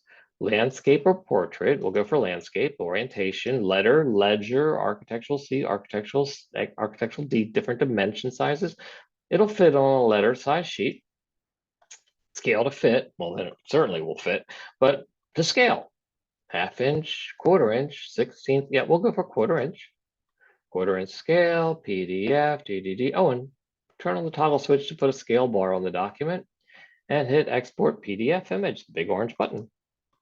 Green message says it's been sent. Don't have to wait for it. Keep working, close down, run away, turn off your computer, get that coffee, doesn't matter. But we're going to continue working. So what about the broom? Let's do that. Well, I already showed you how to build a broom from corner to corner, right? Then why don't we do it again? But now I can trace a background. If I hit the build and say draw a broom from corner to corner, 5 inches thick, 10 feet high, same thing. Always remember the cursor is actually drafting from the middle of the wall, not the edges of the wall. That preview image is just slid on there. It's just notifying you that, hey, your image is done. The rendering's done. PDF's waiting for us. Anyway, it disappears by itself. Drafting from the middle of the wall, not the edges. Very important. And that little blue circle that's trailing behind there has a diameter to it, which is the thickness we told the wall to be. So it's a 5-inch thick diameter, 5-inch diameter thick wall. Yeah. You can draft from the middle of the wall in the middle of the wall to find that one corner, then left click and drag out the room. But even though I'm drafting from the middle of the wall, we can line up the edges of the wall because we're tracing the background. And let go. Closed circuit, turn beige inside, looking good, great. I missed it by 3/4 of an inch. Darn, crazy architect that I am, we gotta be perfect. Select the dimension, just like we did earlier, and change it out to be 11 feet specifically. And it looks like the wall at the bottom is a little low. We'll push it up with the tab on the right. We're done. Room's finished. Although I can also see, since I'm tracing, I can see where the doors are. So if I go down to placing doors, I can view doors in 2D architecturally or 3D with glass and glazing. Hover over top tells you what it is. Sliding glass doors, left click, drag and drop. Snaps into the wall all by itself. And like the sofa we selected, I can select the doors and go to its settings. And if I knew the specifications of the door, its width and height, I could change it. But why bother? I can trace it. This is a fun idea of tracing a background. If that's good enough for you, it's good enough for me. We're pretty much so done at that point. I don't need to keep working with the background right now. We can always go back to it later and draw wall by wall by wall by wall, and keep building out the rest of this room one wall at a time if we care to. But always remember to complete your circuit, of course. I have my back button on there real quick. 1, 2, 3. But we're going to stay with this one room for right now. And there's a shortcut hotkey for your background to turn it off. It's your B key. B as in background on your keyboard. Hit B, goes away. Hit B, it comes back. So we can add the other rooms later. So we got one room going out there. This room doesn't know what it is yet. It doesn't know it's a living room. So we're going to tell it that. Select the room by clicking inside of it. Left-hand sidebar over here on the left-hand side says, hey, the room type's unnamed. Yes, we know. Hit that. It says, well, what category is it? I am a house. I'm a house, yes. I'm a living room, I'm a kitchen, I'm a nursery, I'm a bathroom. That's the color coding we talked about earlier. Well, let's just make you a living room. You're a living room, great.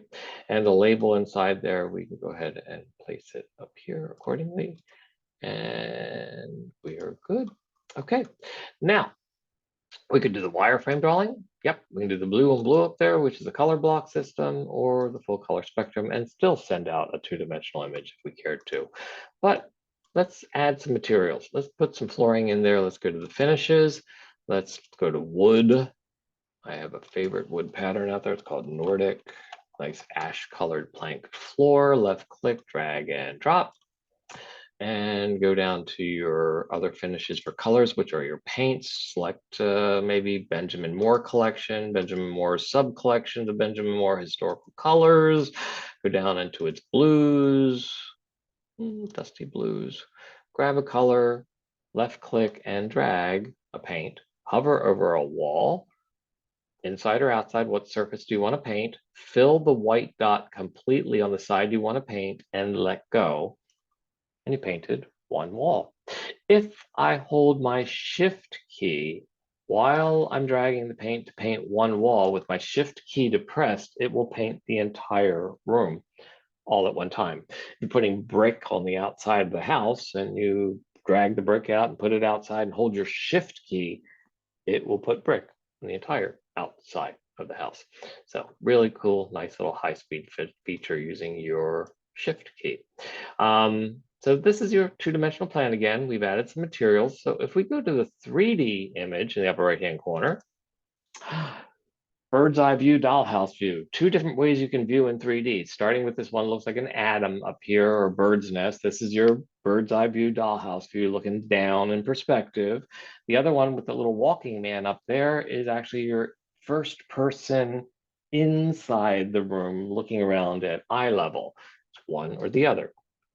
With this being the bird's eye dollhouse view right now, we can hit the zoom extents button over there and center it on my screen. We could send this out as an export and render this like we showed you earlier. Hit the camera plus sign. I can name this camera view for future reference. I can use my mouse to go ahead and twirl around inside the space a little bit to start studying it. Notice that the walls are disappearing between my camera and the target points that I'm looking at. including the fact to see that I put that piece of furniture in there backwards. This is actually one of the 3D settings, one of them. So if you go to the 3D settings tab, you can actually choose to go ahead and turn this off. It's called cutaway walls. Turn that off. We don't have them disappearing anymore. You can peekaboo through the window and set this to some angle, hit a camera plus and do a rendering accordingly, whatever it is you're trying to communicate. I'm going to go inside the room though. So take from the bird's eye view and go to the little first person walking man, and we're inside the room. Being inside the room, I can use my mouse to left click and twirl around inside the space and start setting what will be my camera view, and use my arrow keys on my keyboard to arrow back, arrow right, arrow left, arrow forward, arrow back. Starting to set with my arrow keys and my mouse what I think will be my rendering, my actual composition for my image. Cool. So what's fun about this, again, if you're on a tablet and such, I can grab these items. I'm using a mouse right now, and I can just put them in somewhere else, move them out into the world, bring them back. They also have these really nice 3D handles on here we talked about, the diamonds on the bottoms, these triangles. You can actually go ahead and move the item orthogonally. You also can use the ring on the bottom to rotate it. You can also lift it up, put it back. Also the settings over here on the left-hand side while it's selected, we can duplicate items, we can delete items in 3D, we can go to its settings, change its dimensions, raise from floor, tilt items in 3D.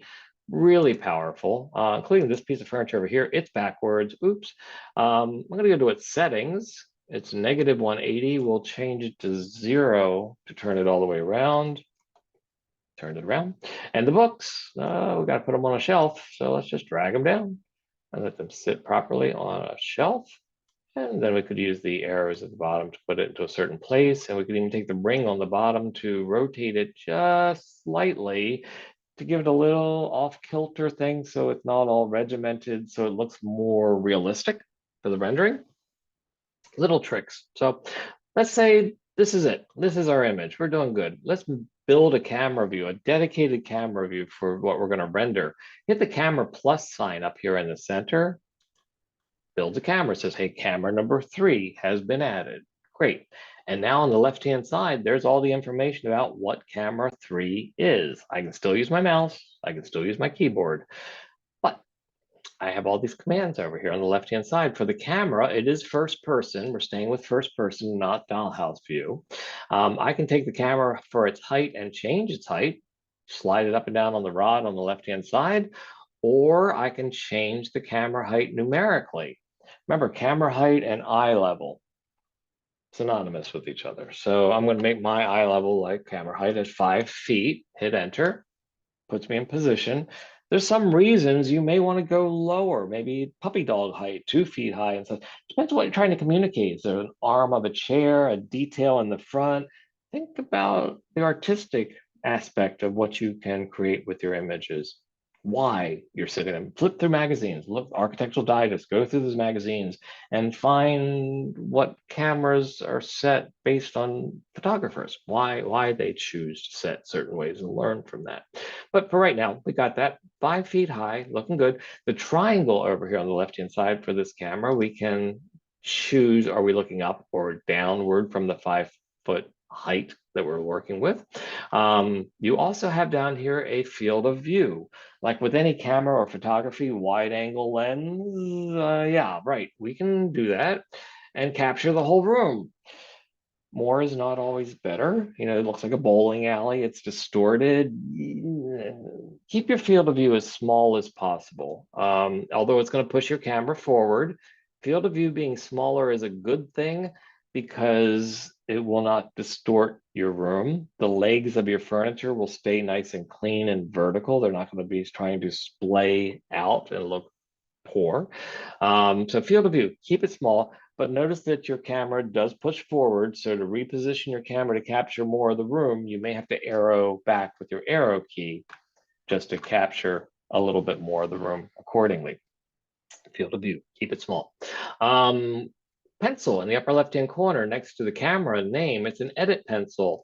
I like to rename my camera views because After 20 or so cameras, you'll forget, I forget, which camera is which one. What do we name them? So this one I'm going to call living room just so I can find it again and hit enter. So my camera 3 has now been renamed living room. And always remember, although your project is saved every 3 seconds, the camera is not. So all these settings we just made for this now living room camera have got to be communicated to the cloud. So just hit the update camera button. It happens immediately. You just need to tell it that I'm ready. I'm going to share this information to the cloud. Few more things to do, and then we'll render light and scene of this camera. Yeah. Sunshine. How high is the sun in the sky? So pull down menu, pick the time of day, sunrise, morning, midday, afternoon, sunset, evening, night. We're gonna go for low in the sky morning because I wanna let the sun come through my window and roll across the furniture. We'll go for morning sun. And what's the weather like? Hey, no clouds, great. Light clouds, cool. Heavy clouds, yeah, tornadoes and hurricanes. We'll stay with light clouds. And the background image. What image do you want to use? Hit the background image. You have a gallery of different images that you can choose from and change out the scene. A little bit more like Florida down there. Or the white on white at the bottom over here, which is called Studio, which has no view in it. Sometimes people don't want a view at all.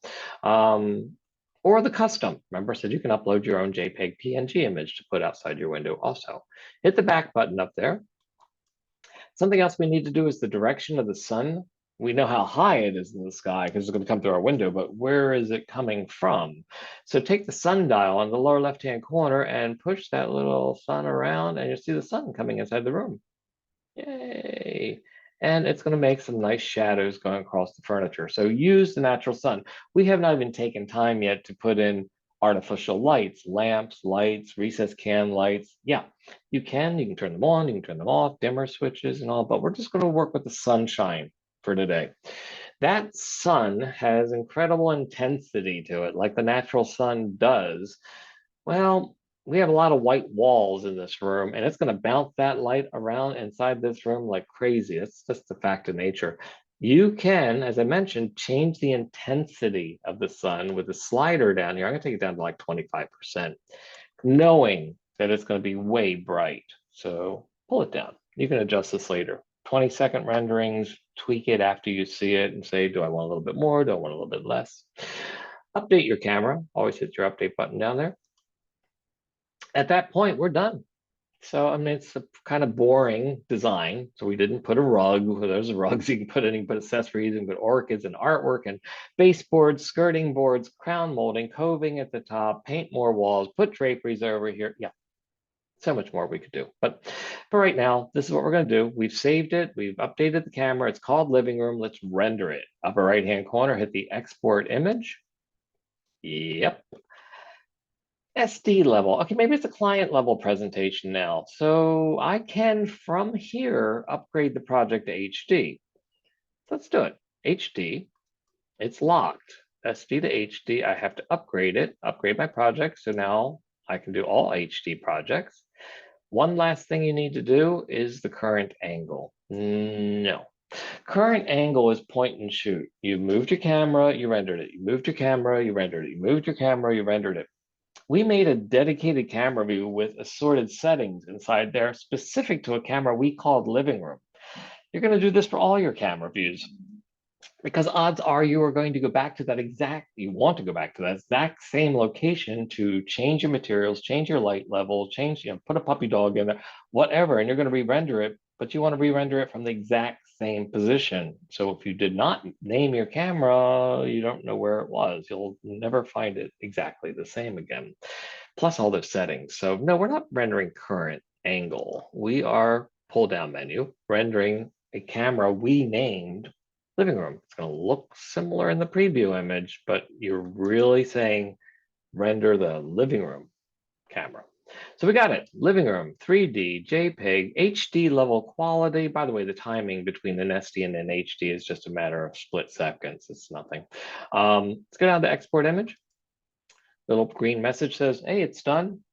No reason to wait for it. We can just keep working. And since I promised you, we would show you how to upload your own custom images to a wall surface. You would actually go to your 2D image and pick the wall you want to put the custom material on. So if I left click this wall, maybe over here on the left-hand side, left click it, like we selected the sofa, I selected a wall. It now tells me about the wall on the left-hand side. The wall has two sides, inside and outside.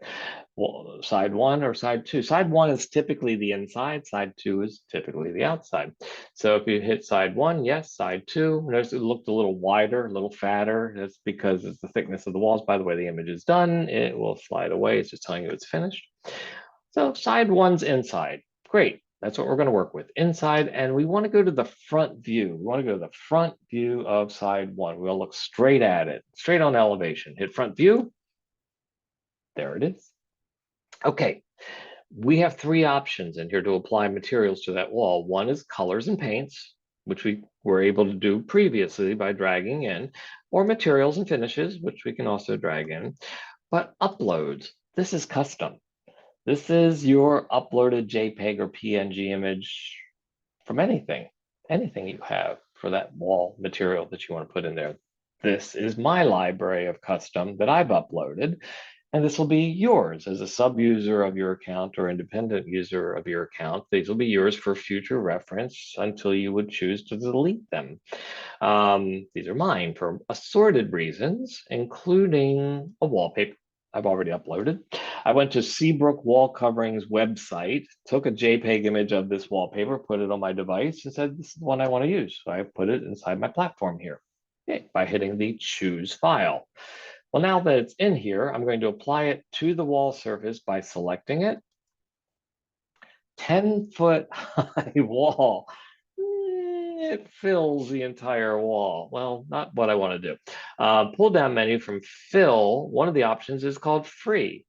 You go to free, take little dots on the corners, and like we did with the plant earlier, you can free scale a sample. And since I know it's a 10-foot high ceiling, I can start getting close to the physical sample size that I know. Maybe I have the actual sample. Well, kindly, nice enough of, of Seabrook, because they told me what the dimensions are of this particular sample.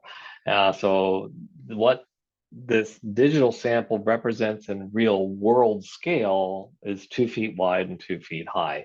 So if your vendor is kind enough to tell you, the actual dimensions of the sample for real world, yeah, 2 feet wide and 2 feet high. Otherwise, you're going to be guessing at it a little bit, which you can do. 2 feet, excuse me, 2 feet.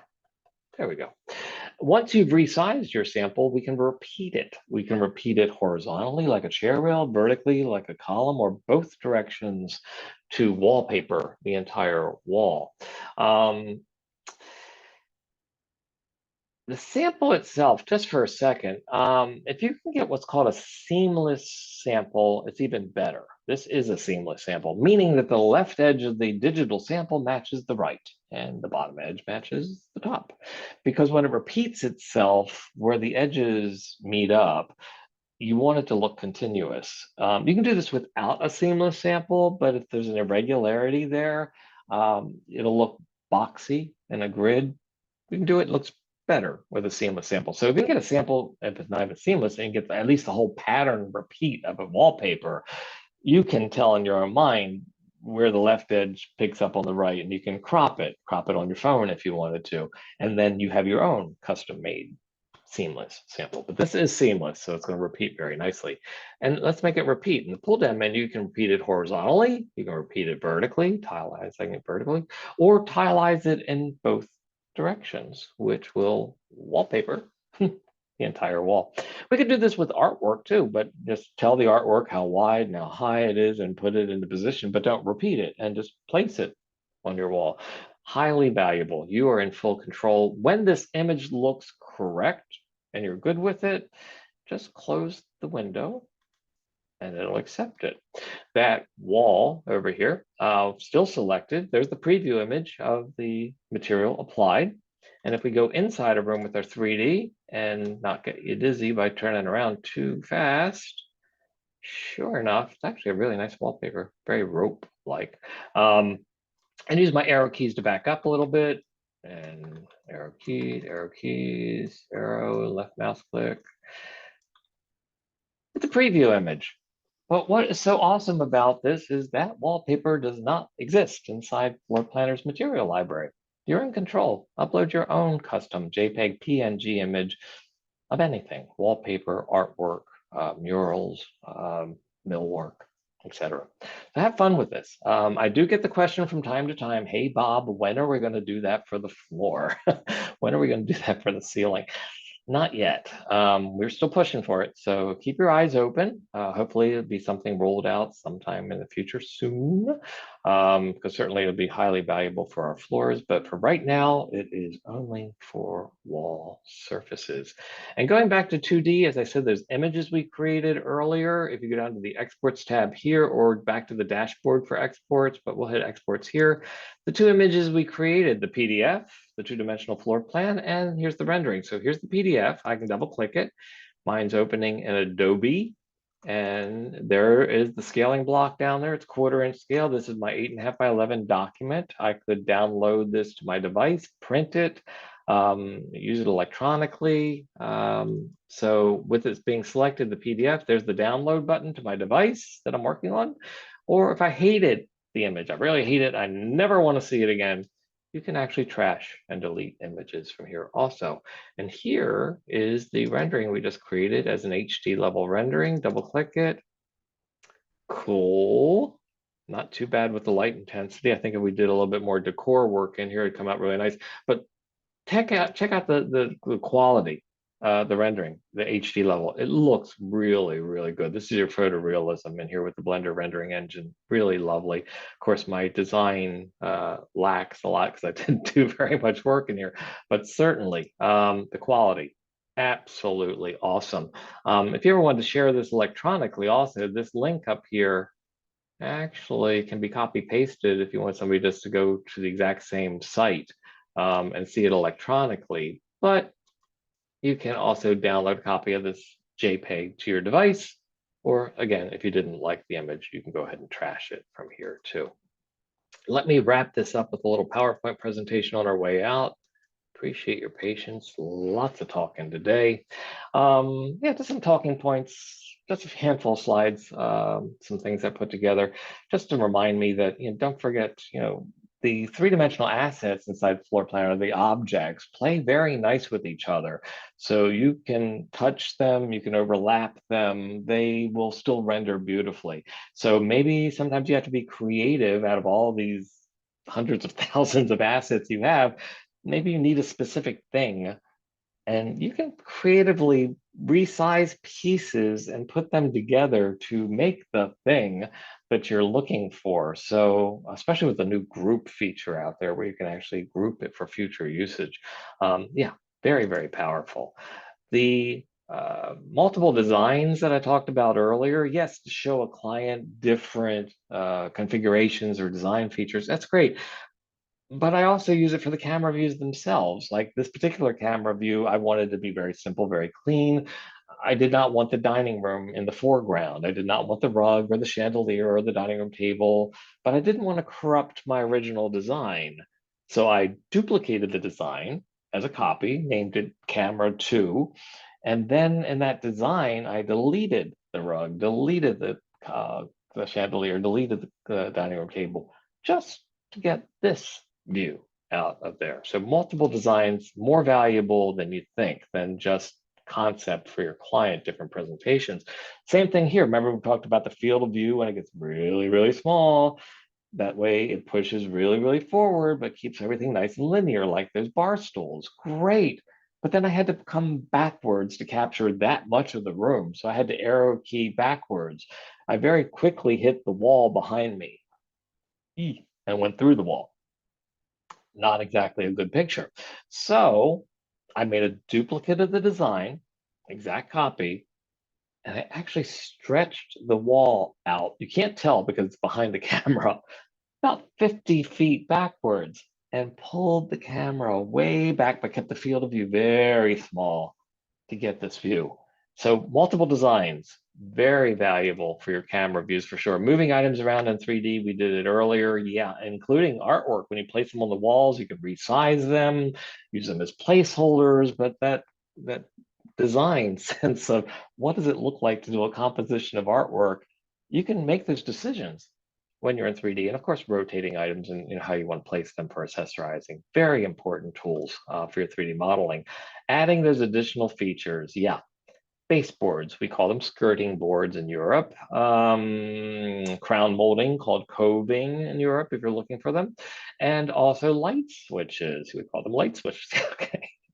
And mirrors. Mirrors will reflect. Mirrors are fun, but be careful to make sure you finish your decor on the other side of the room because they will tell on you if you didn't finish the other side of the room. It's getting some sunshine down here, a little sunshine being cast, gives you a sense of realism. Um, it's all about taking advantage of the fact that you have a Blender rendering engine making a gorgeous rendering, but actually do the psychological stuff too, to really make your actual composition work for you. Lighting, recessed can lights for your ceilings and such. We talk about these more in our advanced tools webinar, but if you do like can lights near the walls, they make those nice triangles of light. You can turn them on, you can turn them off. They all have dimmer switches. One last image just to mention on my way out. This is fun. I always tell on myself with this one because I really missed it. I missed an opportunity. So it's a nice image for many reasons. It has, the crown molding, the coving, has the skirting, the baseboards, nice composition of furniture, got the nice camera angle, worked well, the wide angle lens, took it down. Yep. Recessed can lights, casting the light on top of the furniture. Light levels are looking good. Okay, what I missed. Yep. Really, really dark, rich flooring in the foreground. Lovely. And it's really great looking Tudor window with nice diamond mullions on it. That was it. I forgot. I should have had the sun directed through this window and would have made a beautiful pattern of diamonds of sunshine on that really dark floor in the foreground. And they would have rolled across this rug. And these diamonds would have then changed angle and they would have gone up on these polished brass pieces of the martini table and the trim on this navy velvet chair. And the sunshine would have made such a difference. It wouldn't have changed my space planning. It wouldn't have changed my selections, my materials, my finishes. No. But it would have made a much more artistic, impactful, beautiful image that my client could relate to just because of the image sake, just because of the artistry of the image. The image would have been more beautiful. Missed opportunity. You have the advantage to learn from my mistake and to go ahead and take advantage of what's the tool inside Floorplanner. It doesn't take much time. There is no additional expense to go ahead and make another rendering. If you want to make it better, take a little time, put a little bit of extra effort in so the client sees the best image. Get that wow image right up front that we're impressed by the image. And then we'll talk about the details and the pieces that are inside there. But definitely, this has been through traditional times, like back in the Renaissance with watercolors, and make the gorgeous image first. You have the power to do so inside Floorplanner. Don't forget about the advanced tools webinar that we have on Tuesdays. More than welcome to come on back for that. We have so much more to talk about. Since 2007, making space planning and interior design accessible to everybody, kind of sort of our mission statement of Floorplanner, keep it simple. Keep the platform simple. Yes, I'm saying a lot of words, sharing you a lot of information, certainly to get you comfortable with Floorplanner. But the platform itself is designed to be simple toggle switches, simple controls, very intuitive. These dynamic, gorgeous images are all being taken care of behind the curtain, behind the scenes over in the Netherlands. The programmers, incredible with what they've been doing with the tech to make sure that the end result you're getting is stunning. But the controls and the decision-making process that you have to work with are simple. Unlike other softwares with 500, 700 filters that have to be determined and set to get that quality of image, that's never our intention. Although Floorplanner does have a lot of new tools and new features that are being released for 2024, the basic nature of the platform will continue to stay as a simple platform. again, not our intention to build another complicated platform out there. We're going to stay with our standard, but certainly we're going to find opportunities to give you more features as we learn from you and from our other retailers and manufacturers out there as to what's needed for your industry to keep ahead of the curve for sure. So I hope you enjoyed your floor planner introduction and demo. Appreciate your patience to stay with me this long. It's a lot of information to digest as an introduction for sure. If there's something I did not answer, feel free, drop me an email at bob@floorplanner.com.